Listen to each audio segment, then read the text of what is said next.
Hi, folks. It's Bill and Jonathan again with Carolina Capital Management. So we were fortunate enough to go to Freedom Founders Mastermind, and our show today is going to be our takeaways. And I know you guys are a little worried about the economy, and we've got some good insights on what's going on inside of our real estate businesses and business in general. And we'll cover that right after this.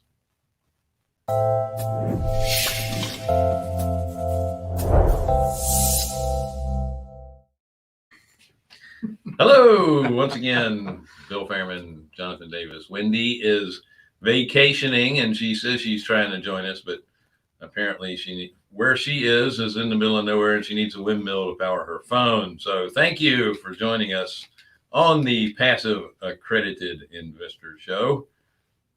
We are Carolina Capital Management. We are lenders for real estate investors in the Southeast. If you're interested in borrowing money, go to carolinahardmoney.com and click on the Apply Now tab. If you're a passive investor looking for passive returns, click on the Accredited Investor tab. Don't forget to like, share, subscribe, hit the bell.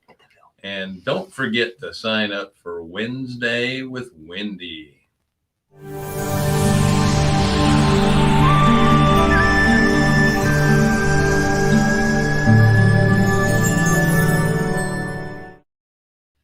Wendy gives up her Wednesdays for free to anybody that wants to have a discussion with her about real estate issues. Or good stuff. Yeah. Good stuff too. I would take this time to talk about real estate, because if you just want to carry on a conversation, you're wasting your money, your free money. We do have a comment and question section of the screen. If it's on the right-hand side or underneath, depending on the platform you're on. So just leave a question, comment, and we will definitely try to get to that. So usually it's time. You know what? Let's do a little breaking news. Oh, okay.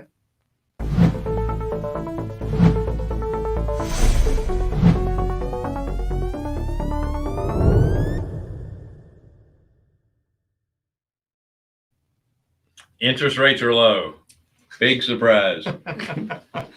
10-year Treasury was like around 1.13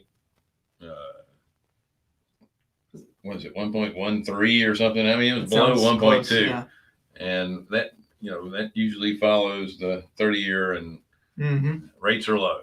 It's funny though, your mortgage applications are down 18% from last month. A lot of that has to do with lack of inventory for purchase money loans. However, applications specifically for refinance were also down. Well, and also, last week we were on with the guys from the what is it? The Note School. Yeah. And Joe. Yeah. Thank you. The available credit index, like what you have to bring and show as a borrower, is higher than it has been in quite some time. Yeah, it's hard to qualify for those really low rates. Mm-hmm. And that's usually what happens when it gets to the point where it's almost free money. Yeah. You have to be, and we like to use this old bank adage, oh, I can't give you a loan. You actually need the money. Yeah, exactly. I love that. If you didn't need the money, then we'd be happy to lend it to you. Mm-hmm. Yep. But they're only doing these really low interest rate loans to the very best customers. Yeah. Or the best borrowers. Mm-hmm. Now, fortunately, we have the non-qualified loans that people can get into. Yep. But then you're not going to get nearly the savings, and you're probably already at a low interest rate when it comes to refinance. If you have to have cash out, that might be a good opportunity for you. Correct. If it, if it still fits within your whatever it was you were looking to do, it could be a really good alternative for you. Mm-hmm. What else is breaking news? We had dropping first-time unemployment. It continues to drop. The last 3 weeks in a row, it's been dropping, so that's good. Excellent. What's really concerning are the consumer price index and the... They're going down, right? No. And the, what's the other one? It's the wholesale folks, the producers. So it's the producer's price index. Mm-hmm. So consumer price index was actually only up 0.1% Okay. from last month. Okay. It's still up 6% Overall from the year to before. year. Yeah. The producer price index was expected to go up about, I think it was 0.7%, but it went up 6. So it was way off expectations. It went up 6 is what you said? Yeah, because Oh my gosh. when you take out the core inflation, or the core, which is energy and food, Mm-hmm. it was pretty low. Okay. But guess what? We all still have to pay for energy and food. We can't get around that. No. So, your inflation numbers are going through the roof. We're at 7-8%. Some argue higher. Yeah, and some of it's slowing down. Look, lumber prices have plummeted from when we were still up from last year. Yeah, but plummeted from the high from about where they 4 were. months ago. When we were complaining about it. Okay, they have plummeted from the time that I bought wood till now when I don't need it. That's typically the way it goes. Yeah. Yeah. Just anecdotally, by the way, everything is high. I bought 3 3-foot, 1-inch diameter pipes that were galvanized. Mm-hmm. I bought 3 arms, where you turn them. Okay. I don't know what the heck you call them, the arm. And then I bought 3 1-inch pieces of pipe. They call it a nipple. Can you say that on here? Yeah, but it's only 1 inch. And then it goes into the plate. It's called a floor plate that's bolted into whatever flat place you need to put it. Those items. And again, 3. Yeah. 1 inch, 36 inch, and then the arms and the plates. $115. Yeah. I mean, that's something I would have expected not to pay more than $50 for if I'm. Man. Anyway, it's ridiculous how much everything costs. Everything costs more. Yeah. Inflation is up. When we get back to why people are putting all their money into the stock market, Mm-hmm. is because, again, if you're in the bond market and you're only making 1%, Yeah. 2%, you're not outpacing any level of inflation. And by the way, I'm going to get to why the bond market is still doing so well later on in the show. Bond market's a safe, Contradiction. safe place to be, I suppose. Safe-ish. It Yeah. depends on where your money was and where it's coming from. Yeah. Right? Yeah. So we're going to talk about our takeaways. We were fortunate enough to be members of Freedom Founders, and David always does a great job of bringing in keynote speakers that have a lot of not just real world experience, but experience from outside of the country as well. Yep. Plus, we're there at this meeting that we are surrounded by other real estate investors that have a high level of competency in their particular field and market and geography. And we're blessed to be around those folks as well. Mm-hmm. Yep. And we learn from each other.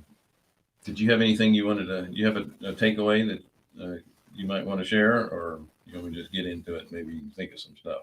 Well, no, I mean, they brought in, and I'm mess up his last name, I'm sure. Was it Alister McDonald? Okay, Alister McDonald. Just the knowledge base that he has. So this gentleman lived in Zimbabwe. Was it Zimbabwe? Mm-hmm. I think it was Zimbabwe. Yeah, where they had the hyperinflation.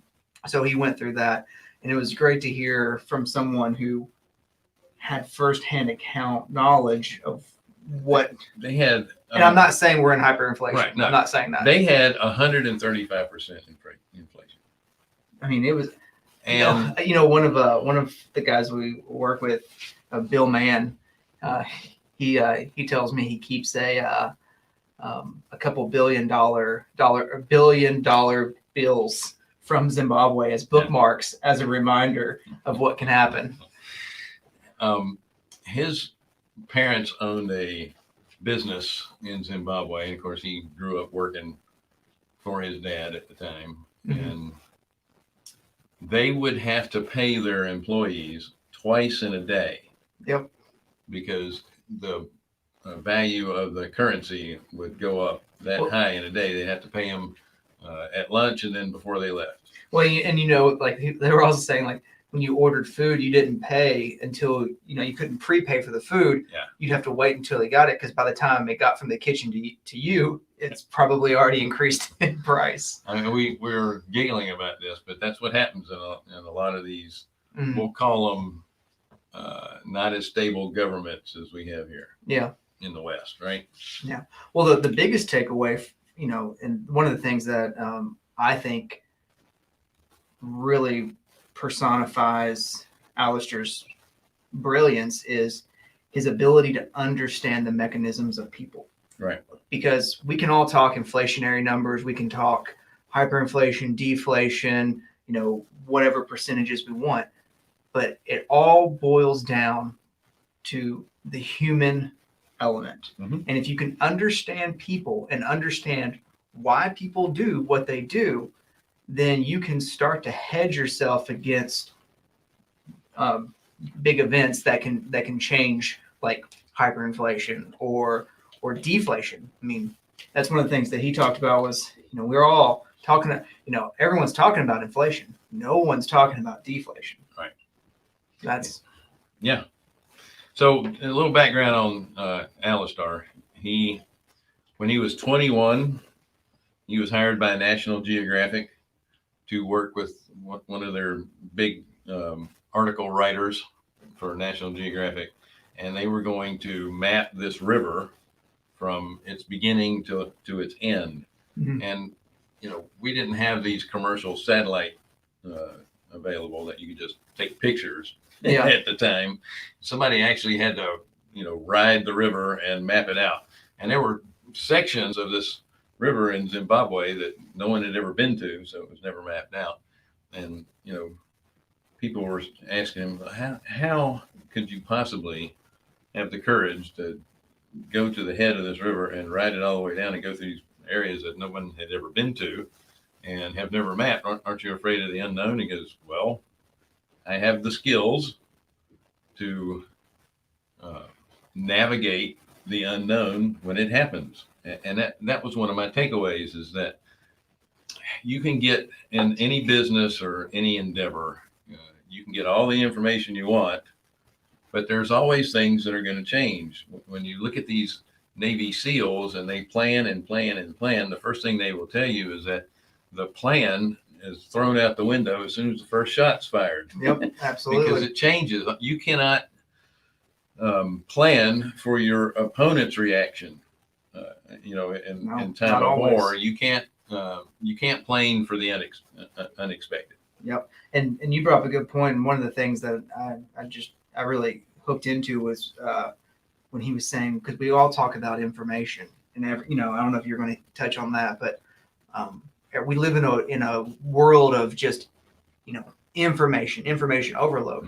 And one of the things that he was saying is information at its truest form is surprising, or it has to have some element of surprise. Right.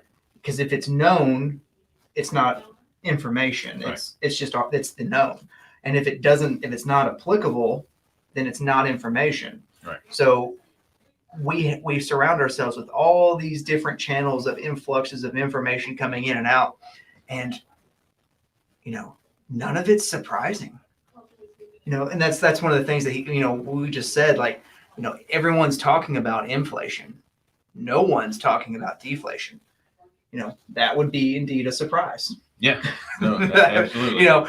If things keep, inflating, or, we have inflation that continues, I don't know if that's really information. We already know it's happening. Right.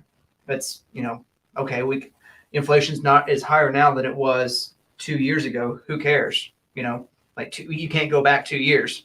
We are where we are. So, and what would happen in a deflation of assets would be, so we have this particular scenario, everything costs more and more and more, and then people stop buying it because you're only going to purchase stuff you have to have, not stuff you want. Yeah. And eventually you're going to have assets that aren't a necessity that are going to start going down in value because you don't have a market for it. Yep. And then that will translate into other parts of the economy. You would imagine when that happens, it would translate into higher interest rates. Well, the problem with governments are if the interest rates go up, then the debt that they have Exactly. cost them So more. that's the whole point. Like, because one of the whole takeaways, or one of the focal points, I guess, of the last weekend was the 70s. Right. Where we had that jump in interest rates, we had that deflation, and are we heading there now? And oh, by the way, the Saturday evening, we had a theme dinner, and we all had to get it in our best 70s outfits, which was not a very good look on most of us. Well, to jump back to what we were saying, though, I mean, we try to predict what's going to happen. We don't know. I imagine, though, our government and the powers that be are not going to increase rates because that adversely affects our deficits. Yep. So where do we head? Do we go into negative interest rates? Well, Do we take the course of Europe, of the European Union? yeah, well, see, that's also been tried and failed, but I don't put it past our government to try stuff that everybody else fails because we're different. Anyway, moving on. Let me see. Is that horse still? I have to. Man, I do. So,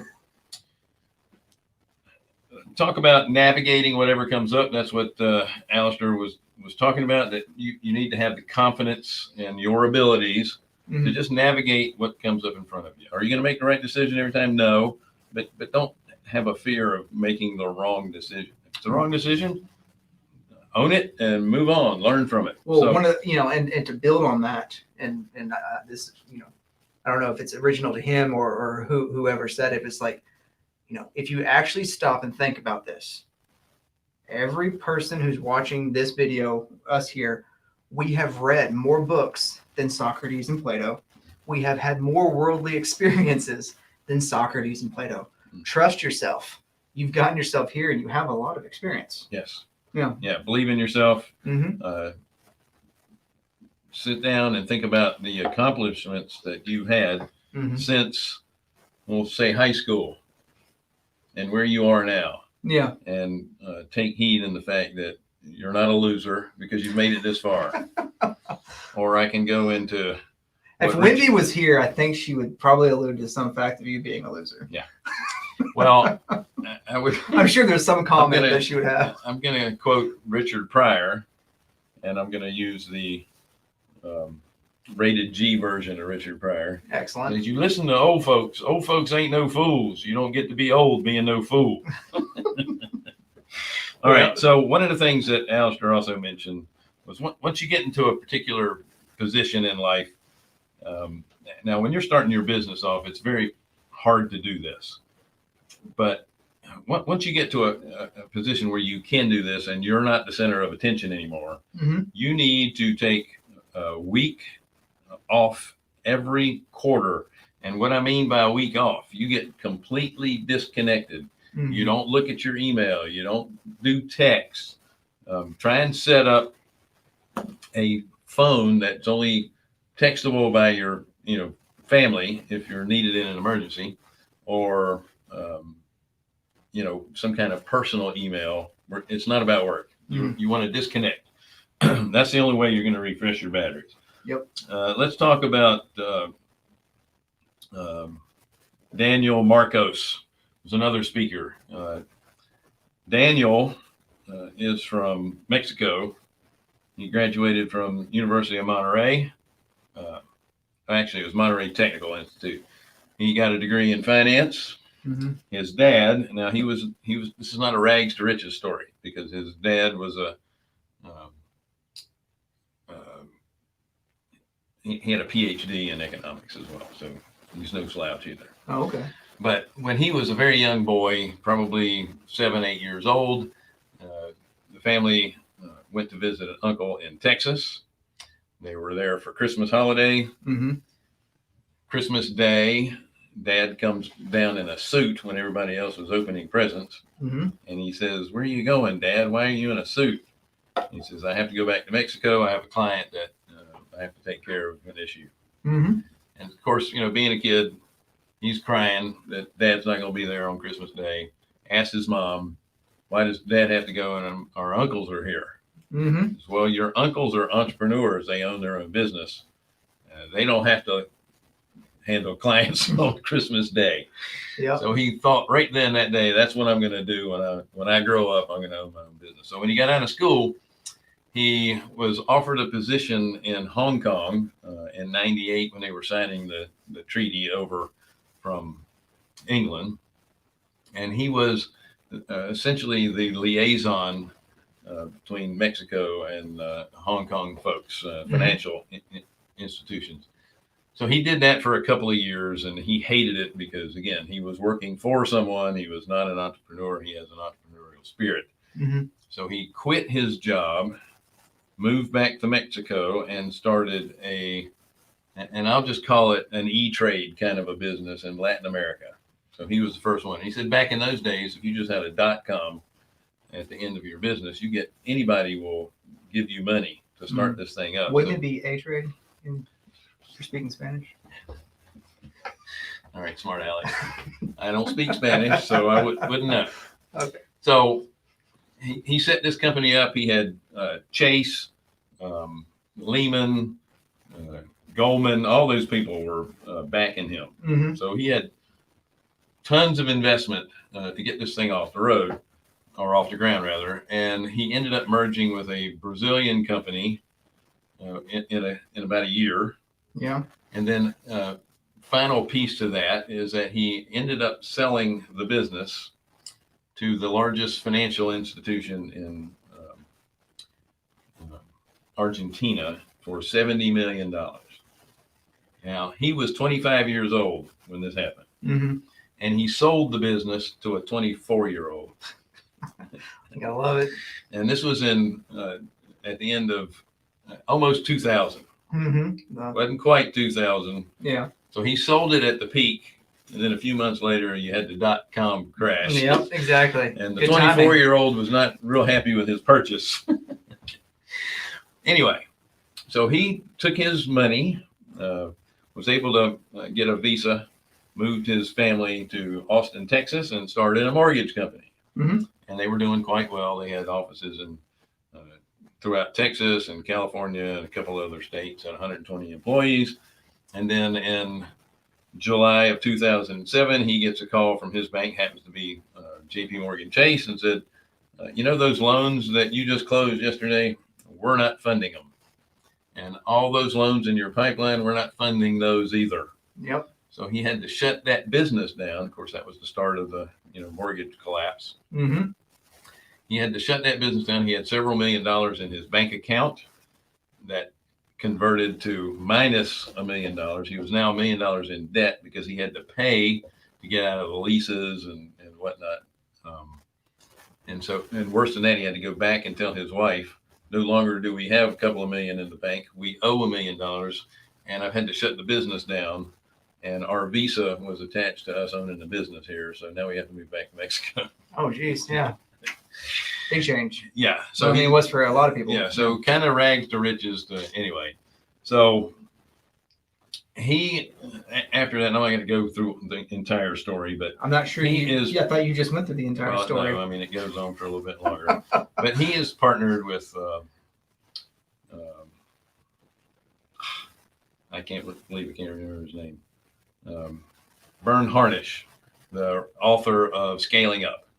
So he now has a business where he consults with different businesses on how to scale up properly. And the thing that stuck out to me the most was if you want a nice lifestyle business that's going to have a nice profit margin for you and your family, then you try to stay within the 12 to 15 employees. Mm-hmm. You get any bigger than that, and your only option is to set your company up or scale it to sell to somebody and get completely out of it. Yeah, and only if you can keep the profit margins where they need to be. Yeah. Well, the whole point of going above the 12 to 15 is so you can scale it to sell it. Mm-hmm. And otherwise, if you're just trying to grow that business and just grow it, you end up doing what we all talk about anyway, is that you're just going to create this machine that constantly needs to be fed. Yep.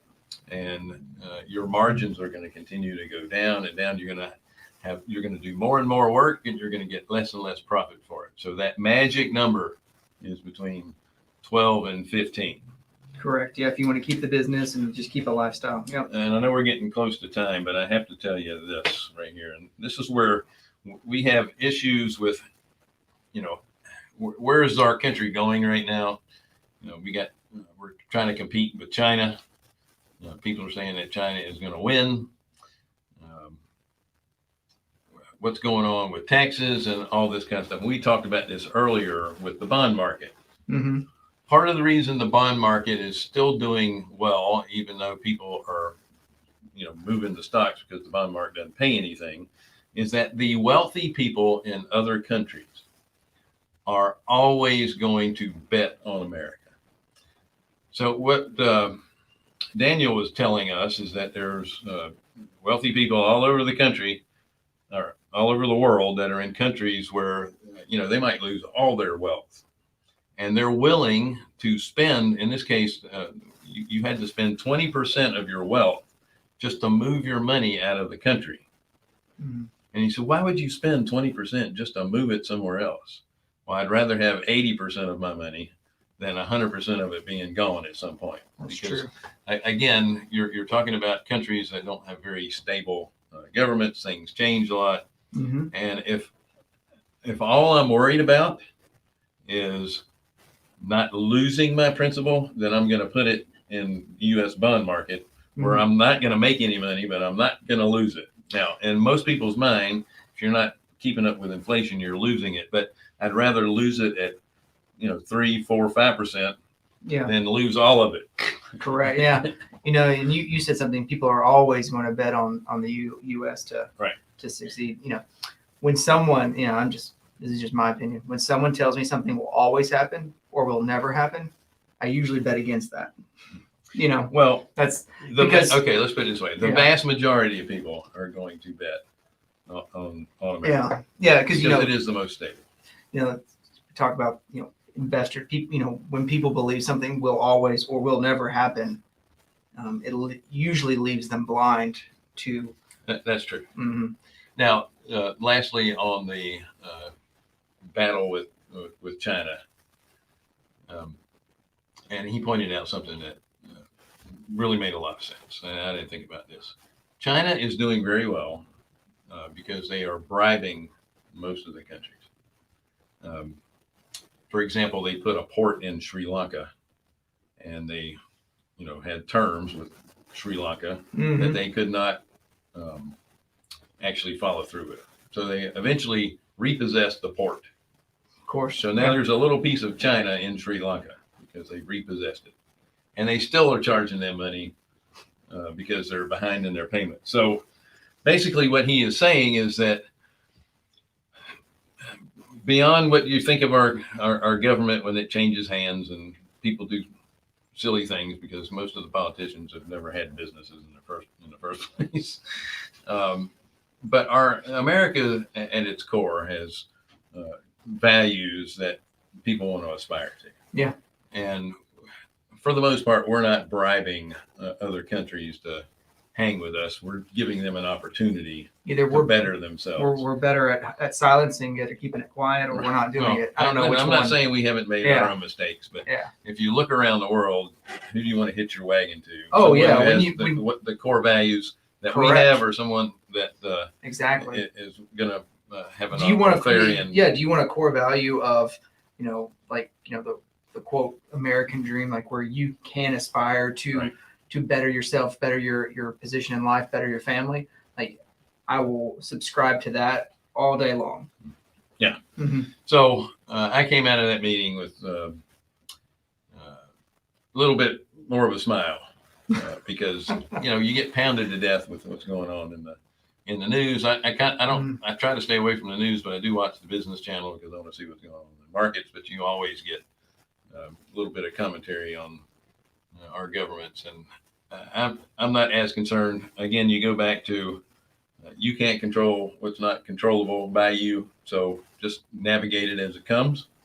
And for the most part, the U.S. is still going to be the best bet in the world economy.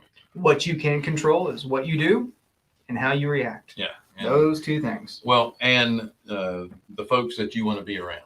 Sure. Right. And when you want to do it. And maybe how, but not always. I don't know.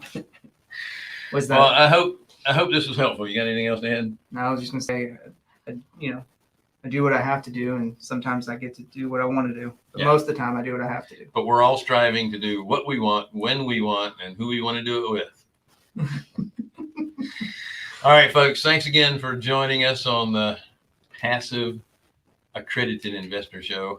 We are Carolina Capital Management. We are lenders for real estate investors in the Southeast. If you're interested in borrowing money, go to carolinahardmoney.com. Click on the Apply Now tab. If you're a passive investor looking for passive returns, click on the Accredited Investor tab. Don't forget to like, share, subscribe, hit the bell, and don't forget to sign up for Wednesday with Wendy. We enjoyed it. We will see you guys next week. Have a great afternoon.